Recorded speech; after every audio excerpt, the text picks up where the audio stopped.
Do you own an early 2000s Jeep Grand Cherokee that could use a cabin air filter?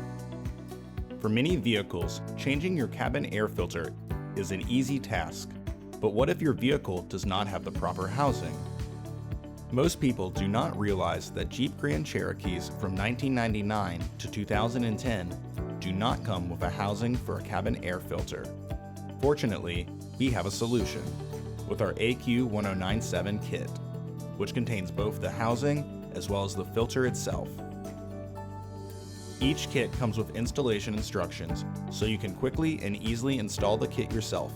No mechanics necessary. So what are you waiting for?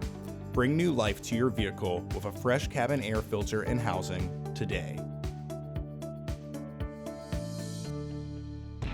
Order your parts today at filterheads.com.